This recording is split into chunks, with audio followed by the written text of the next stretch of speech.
Hello everyone. We'll continue with this chapter of the tsunami that we discussed in my previous video.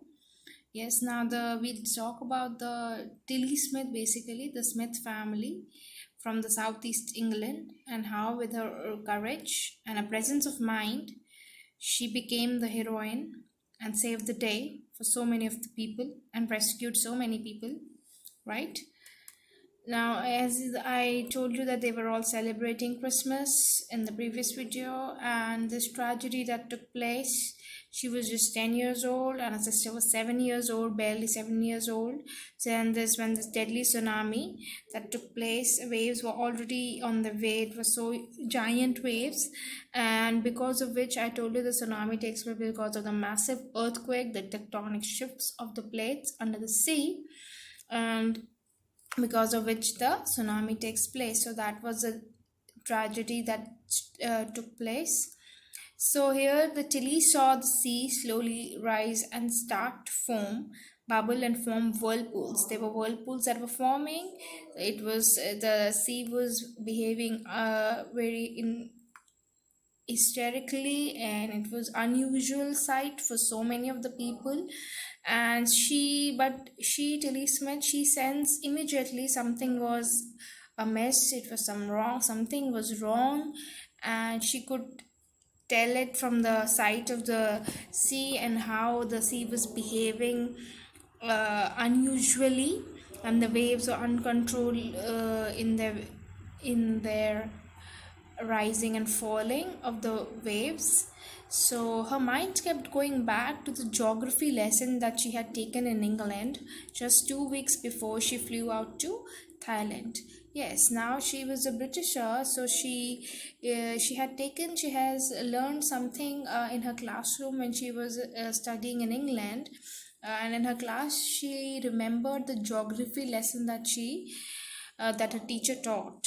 And just before the 2 weeks that she flew out of Thailand, so she was able to recall the geography lesson in her class. And what that she was taught by the teacher about in the geography lesson was that she remembered that she had seen this in class in a video of a tsunami that hit the Hawaiian Islands in 1946. Her geography teacher had shown her the class video of about this tsunami. Yeah, and as you can see in the pictures, the tsunamis can be caused by earthquakes, volcanoes, and landslides. And the water swells, the teacher explaining, the water swells and keeps coming in, and the beach gets smaller and smaller. So Tilly Smith remembers this class that was taught by her geography teacher about this geography lesson. She knew about this video that she saw about tsunami, that how it hit the islands and how it is caused by earthquakes, landslides, and volcanoes, and how the water swells and the beach gets smaller. So she is able to recall that, and because of which when she sees the waves at the beach that they are behaving unusually, so she instantly remembers something that was taught to her earlier in the class. So you can see that how she is very attentive and aware, and she remembers the lesson that her teacher taught her, that how she saw the sea slowly rising and how the foam bubble in the form of whirlpool was forming. So she sensed that something was amiss, right? Now Tilly started to scream. She took immediately steps. She took immediate and instant response, and reaction was what of Tilly, that she started to scream, and she asked the people on the beach to move from there to go to a safer place. She was saying, "Get off the beach. There's an earthquake under the sea." And Tilly got more and more hysterical as she was screaming all over and asking the people over there on the beach to move from there to go to a safer place, because the something terrible is going to happen, a tragedy might struck.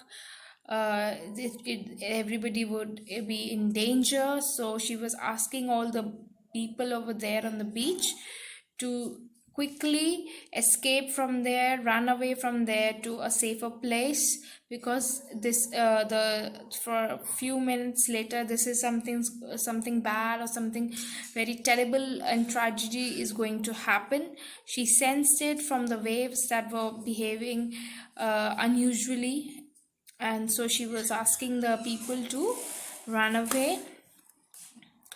And she asked her parents also that it's a tsunami and we must run for our lives, but the parents was, what, I don't know what a tsunami is. They didn't know about it. But seeing you so frightened, I think something serious must be going on. Now she sensed it, and she asked her parents as well to move from there, as a tsunami is going to be hit from here. And the waves are coming at a very great force. And so she asked her parents that we must run for our lives, and she was very frightened. So the Smith family ran away from the beach as fast as their legs could carry them. Right? And they went to the swimming pool at the top of their hotel. A number of other tourists had also left the beach with them. Because she became this hysterical, she was frightened and she was very serious about it. So a lot of the tourists that were enjoying at the beach, they also left that place, and the Smith family, they went to the swimming pool at the top of their hotel. They ran towards the top of the hotel, and it's as if the sea is having a go at the city. What if the wave rises further? I don't think it'll get so high as to swallow this building. We are safe here. Now everybody is very frightened. The waves are uncontrollably giant, and the force of the waves is very strong, and the noise that it is making. So they are thinking about, what if the wave rises further and it might swallow this building. But they think that we are safe here, it might not happen. We are just overthinking it, right? And so the family took refuge in the third floor of the hotel, and the building withstood the surge of the three tsunami waves. If they'd stayed on the beach, they would have not been alive, right? Now, at the correct time, they went to the hotel, and they were safe, and the hotel actually withstood the giant force of the three tsunami waves that it hit, right? And if they would be on the beach, like, and Tilly Smith, you remember that she asked all the other tourists also to clear out the beach to save themselves, right? And if they would have been on the beach, they would have not survived, they would have all been dead, right? So it was they were all thanking to this little girl that was just 10 years old, and she knew about a tsunami. She remembered the class of the geography lesson that she took, right? So thanks to Tilly and a geography lesson, we had been forewarned. And the Smiths later met other tourists who had lost entire families. Tilly went back to her school in England and told her classmates her terrifying tale.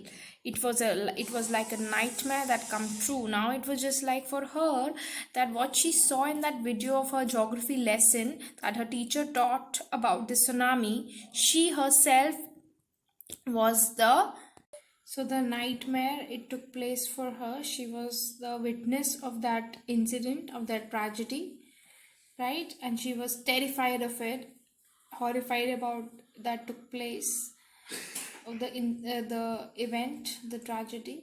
And so she explained her friends about it, and how she was saved, and how the others were also rescued.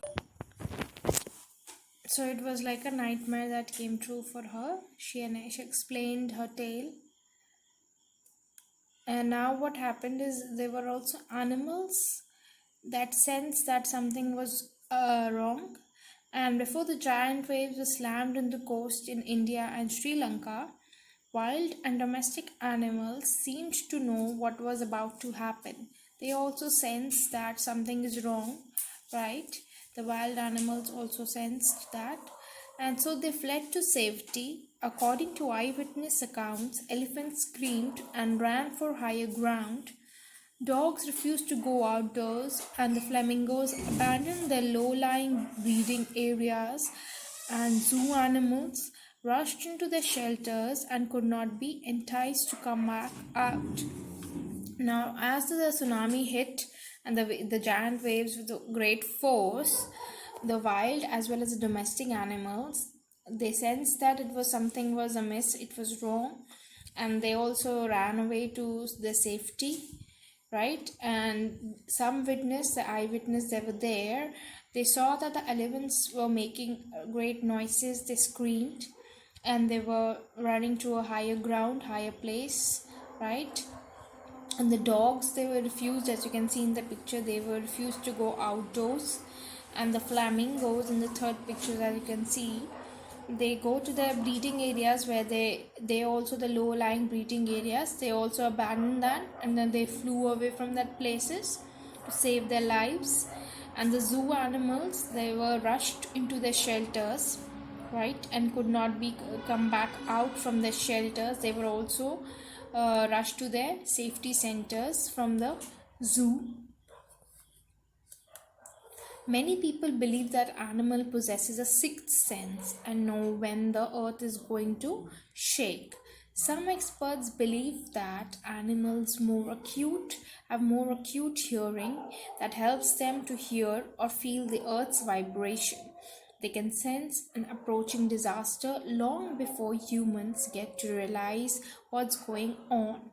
Now, there's this fact that animals possess. We have fifth sense, right? They possess sixth sense also of the intuition, that they know about that the earth is going to shake, right? They have acute hearing and a hearing sense, and they can also feel the earth's vibration, so they can easily sense the approaching disaster. So the animals can sense an approaching disaster long before the humans can realize is also what is going on, because they have possessed the sixth sense, right? We cannot be sure whether animals have a sixth sense or not, but the fact is that the giant waves that rolled through the Indian Ocean killed more than 150,000 people in a dozen countries, but not many animals have been reported dead. Now, some people believe that the animals possess the sixth sense, but others think that it is possible or not possible. But this was the fact that when the giant waves of tsunami hit the Indian Ocean, they were like more than 1 lakh, like 1,50,000 people were in different countries were died, and they were killed, and they could not be rescued. But the animals were very less compared to the humans that did not survive this aftermath, right? And there were very less animals that were reported dead. Now, along India's Cuddalore coast, many people were perished, but buffaloes, goats, and dogs were found unharmed. The Yala National Park, the author is quoting various parks and where the animals are being there. The Yala National Park in Sri Lanka is home to a variety of animals, including elephants, leopards, and 130 species of birds. 60 visitors were washed away from the Patnagala beach inside the park, but no animal carcasses, the dead bodies are what the meaning of carcass, were found except for 2 water buffaloes. Now, as you can see, that various people could not survive this, and they were killed in the tsunami, but the animals like the buffaloes, goats, and dogs were found unharmed and in the Yala National Park in Sri Lanka. So, as you can see here, the Yala National Park. So, there were a variety of animals, including elephants, leopards, and 130 species of birds. But over there also, there were 60 visitors who were washed away from the Patnagala beach inside the park. There was a beach inside the park, but there were no animal carcasses or dead bodies were found except for two water buffaloes. Except for just two water buffaloes, no other animal bodies were found. And about an hour before the tsunami hit, people at the park had seen three elephants running away from the Patnagala beach. Before the tsunami that hit the Yala National Park, the three elephants were running away from the Patnagala beach because they must have sensed about this tsunami, that something, there's a vibrations of the earthquake that took place that beneath the sea. So they ran away to rescue themselves to a safer place. A Sri Lankan gentleman who lives on the coast near Gali said his two dogs would not go for the daily run on the beach. They are usually excited to go on this outing, but on that day they refused to go and most probably saved his life. Now, there was this also a gentleman who lived over the coast in Sri Lanka, and he normally goes to the beach to for his two dogs to give them a walk or to the daily run on the beach. But on that day, on 26th December 2004, the dog must have sensed that something was wrong, and because of which this gentleman also was saved. His life was also saved because the dogs refused to go to the beach, so he was also left at home. He also didn't go to the beach, and the people who were there on the beach were all killed because of the tsunami, the tragedy that took place on that day. So these were the various stories that teaches us about the to have courage and fear and overcome a fear and always be compassionate and have presence of mind and to help others in this difficult time and also ourselves, right?